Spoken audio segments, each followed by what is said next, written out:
Rising prices? Your dollar's not worth what it used to be? What is going on? Well, inflation. That is what. Hey guys, welcome to another episode of Financial Ventures, where we will be dealing with the basics of inflation. If you like the content, be sure to like the video, subscribe to our channel, and hit the notification bell for more informative videos about finances. Remember, all you need is financial venture in your life's adventure.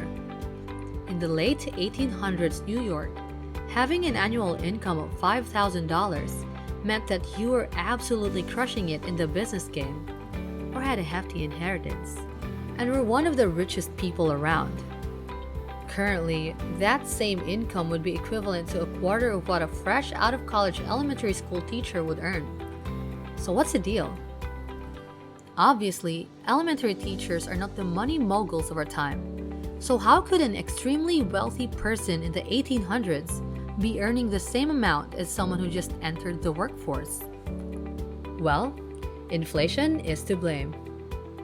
Inflation is the general increase in prices of goods and the fall in the purchasing value of money. Your dollar declines in value as prices rise, making it so you can't buy as many goods with the same dollar as you did before. Now, what does this mean? Will our dollar be worth something one day, then nothing the next? Is the world going to end? Don't worry. There is no need to fret, as modern governments keep a close eye on inflation rates and do their best to manage it to keep its effect minimal. They want the value of the dollar to change as minimally as possible, as a stable economy means a stable country. As for the tactics governments employ to combat and prevent inflation, well, that will be a topic for a later video, as today we will be discussing what causes inflation in the first place. There are three causes to inflation. The first one is cost-push inflation. This is what economists define as a rising of business costs, which in turn affect the consumer. As the cost to run a business increases, the prices of their goods being sold must also increase in order to keep turning a profit. Why do businesses' costs increase? This is due to three things. First off, the raw materials. Raw materials, primarily oil, can get more expensive over time as a resource becomes scarcer and scarcer. The second thing is the workers or the laborers.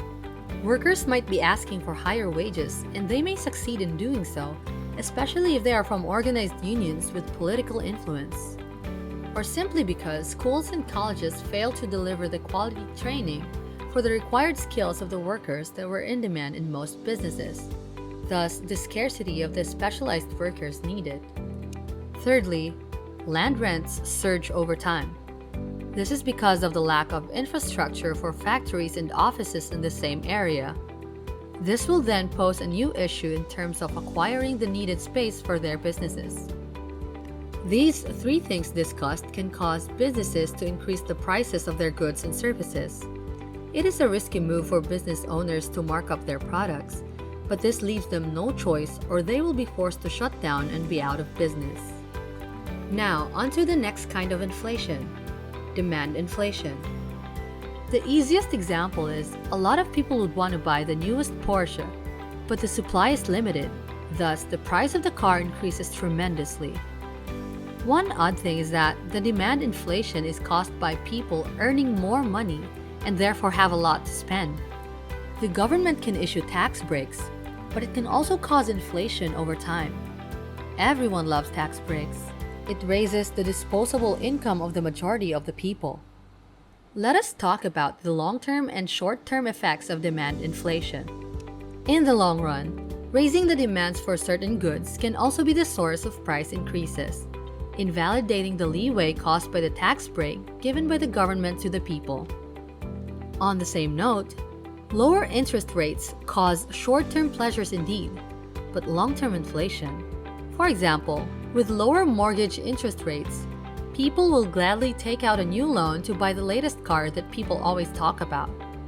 Now, this car company will see the trend of these people buying that certain car model, therefore will roll out another price increase for that same product. Now imagine, if banks and governments keep on supplying more cash and credit into the economy, or we can call it priming the pump, people will have more disposable income. But the problem is, they are all demanding the same number of goods. It simply means they can offer more money, but for the same product.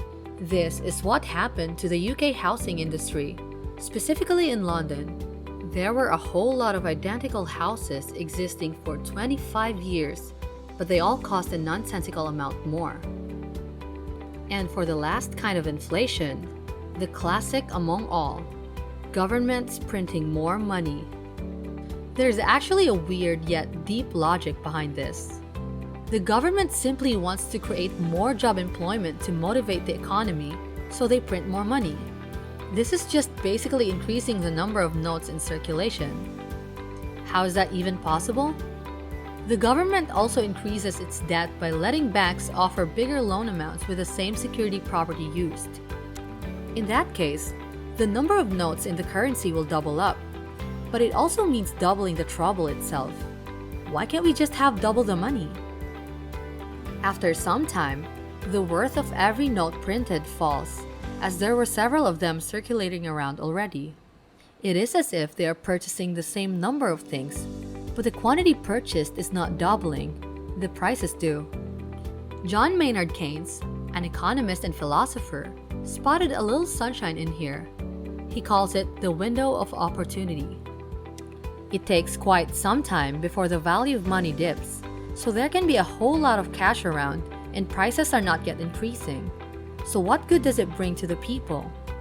First, people can increase their spending more than usual. Second, firms or companies can hire more workers and upgrade their facilities or pieces of machinery. There will be a lot of greater things and stuff to do before inflation comes in again. So yeah, there's a tiny bit of development we can work on in every inflation we will go through. Big words, huh? This is an idea that not everyone agrees with. The argument would suggest that it won't matter if prices will go 10% higher, as long as wages will increase 15% higher all at the same time. The government can lead a calculated inflation, and it can be a step to growing their economy. It is a risky move and has been attacked a lot of times already by what we call the monetarists. Yep, call them the best friends of Keynesian economists. Monetarists believe that any increase in inflation is always an issue and should be avoided at all times, no matter what the costs will be. The very heart of the inflation issue is that not everything inflates at the same rate and time. For example, if all prices went up to 100% this year, and so does everyone's income, it is steady, at pace, predictable, and kind of boring, honestly. But hey, it won't hurt. What gives us the misfortune is that not everything changes at the same rate. Another example is in Hungary way back in 1946. The inflation rate attained an all-time high of 42 quadrillion% each month. To put that in perspective, a soda on a Monday morning will cost you 10 cents. Then on Friday morning, it will be around $26. A week later, it is $1,600 already. Man, we just want to drink our soda in peace without being broke, you know? It was a problem because all things did not change at the same rate and time. If you like keeping your savings, you'll probably be strapped after 2 days. The money you can buy a house on Monday will get you a soda on Wednesday. That is an example of an ultra-extreme case, but it thoroughly explains the basic point that hyperinflation is bad for your savings. Saving money for the things we want to buy in the future is an admirable characteristic, but it will make no sense sooner or later as long as inflation is just around the corner. Keeping inflation low is good, only when you diligently plan in the long run, or what will be your future and how you can take care of it, and how you can live comfortably by having $20 per week. In general, inflation is the mirror of the fickleness of the world and life itself. Prices rise because we cannot hold the economy under control. There will always be the thought of business growing elsewhere, companies failing here and there, and the national economy falling somewhere. Ideally, keeping inflation under control is a hard-posed challenge for all governments because of a number of reasons. Cost of labor and materials, taxes, exchange rates, growing or falling domestic economy of a neighboring country, falling interest rates, government printing more money, etc. Honestly, we can't keep tabs, but they happen every day. Inflation is like the mood of a person. We should know how to weather all the vulnerabilities and uncertainties and endure it as we try to lessen and go through extremities of its consequences.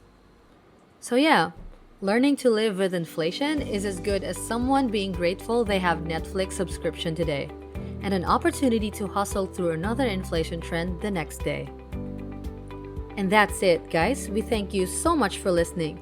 Comment down your thoughts below and suggest what else you want us to talk about. We hope to see you at the next one, and remember, it's better with financial ventures in your life's adventure.